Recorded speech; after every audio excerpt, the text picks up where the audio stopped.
20 cruise food secrets they don't want passengers to know. Most cruise passengers step on board thinking the food situation is simple. You eat when you want, you eat what you want, and it is all part of the deal. But there are things happening in those dining rooms and buffet lines that cruise lines would rather you not think too hard about. Some of these secrets will save you money, some will protect your health, and a few of them might genuinely surprise you. My name is Timothy, and today we are covering 20 cruise food secrets they don't want passengers to know. Stay with me because number 14 alone is worth watching the whole video. Number 1. The buffet food has often been sitting out far longer than it should.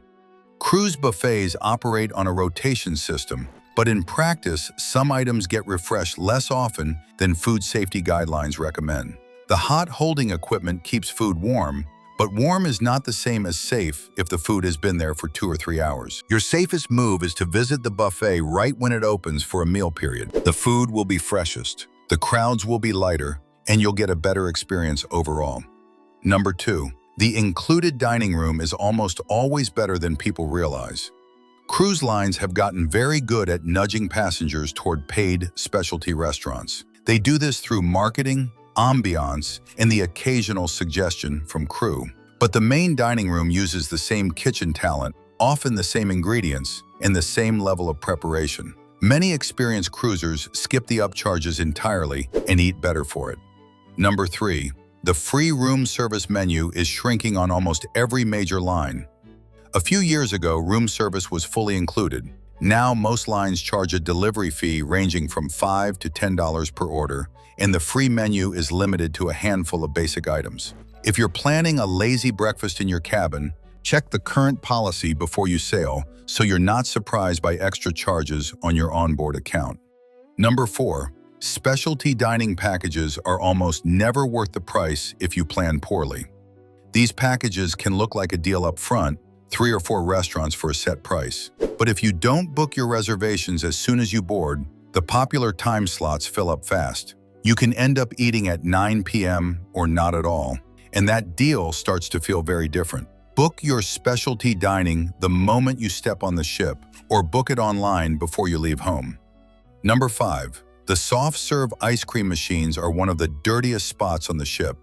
This one gets almost no attention, but those self-serve machines go through a lot of hands every single day. The nozzles don't always get cleaned between service periods. If you're someone who's prone to stomach issues, or you have a compromised immune system, this is worth keeping in mind.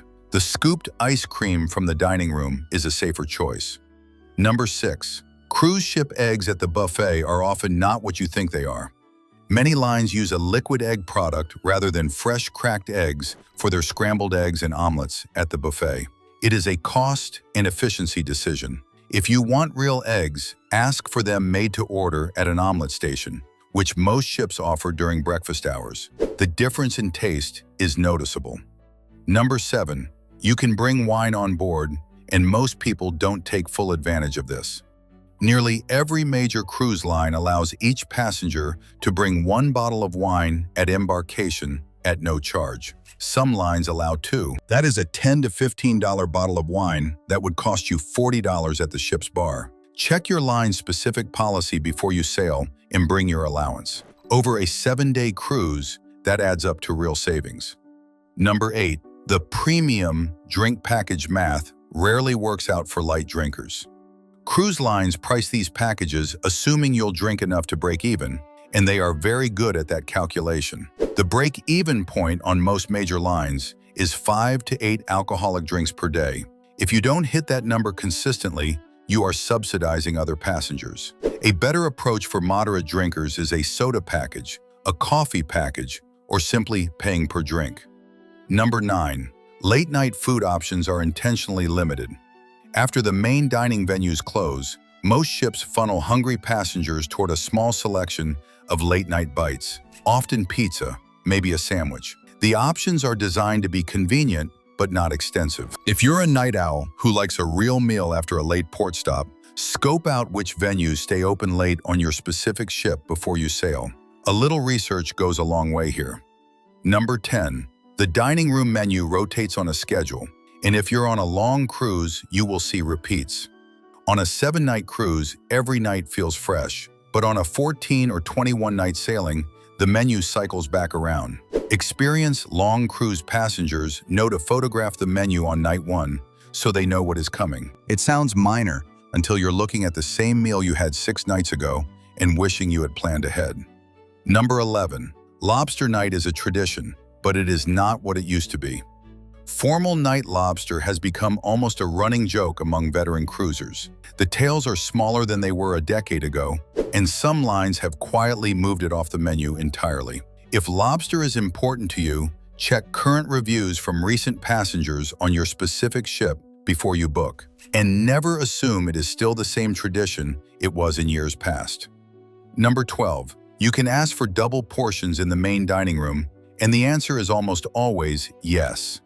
This is a simple one that a surprising number of passengers never try. If you want 2 appetizers instead of 1, you can ask. If you love the pasta and want another serving, you can ask. The dining room staff are there to make your meal enjoyable, and extra servings in the included restaurant cost you nothing. Number 13. The spa restaurant or specialty health cafe often has the freshest ingredients on the ship. These smaller venues tend to receive more direct attention to quality because they serve fewer guests and charge a premium.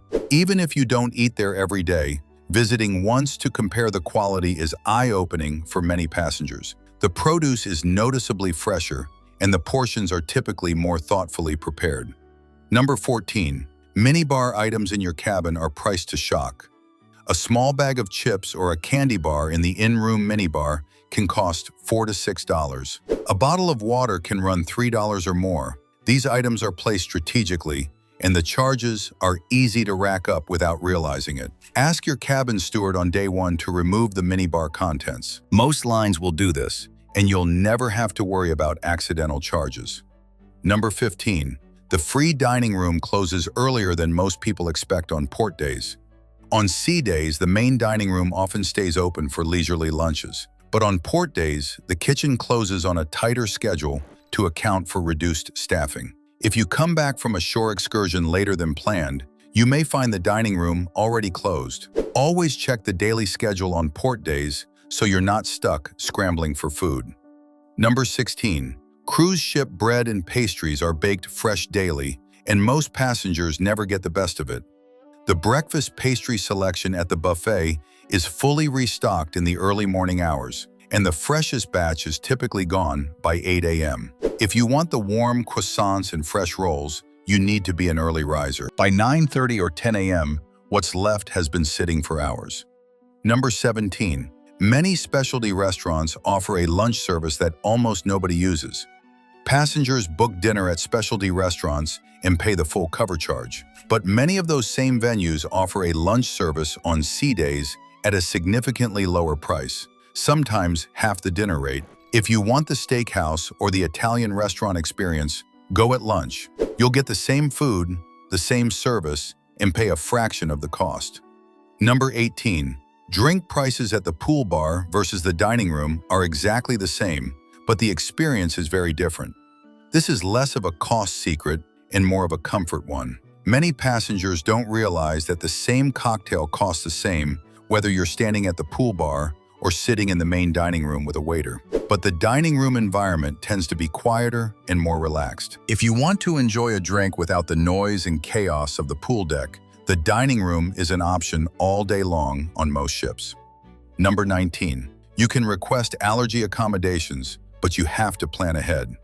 Cruise lines are actually quite good at handling food allergies and dietary restrictions, but only if you inform them in advance. Most lines have a process for flagging allergies before you sail, and the dining staff will work with you each night. But if you show up on board and mention it for the first time at dinner, the kitchen may not have the ingredients or preparation set up to accommodate you safely. Always notify the cruise line at least 2 weeks before your sail date. Number 20. The main dining room desserts are one of the most underrated things on the ship, and most people rush past them. The soufflés, the tableside preparations, the elaborate pastry options on formal nights are genuinely impressive, and they are fully included. Many passengers are so stuffed by the main course that they skip dessert entirely, which is understandable. But if you pace yourself through dinner, those desserts are as good as anything you would find at a nice restaurant on land. Don't leave the table without at least trying one. There you have it, 20 cruise food secrets that most passengers never learn until it is too late. If you found this helpful, please subscribe so you never miss a video, and drop the words "Cruise Smart" in the comments below. It lets me know you're part of this community, and it helps more cruisers find content like this. Safe travels and smart sailing.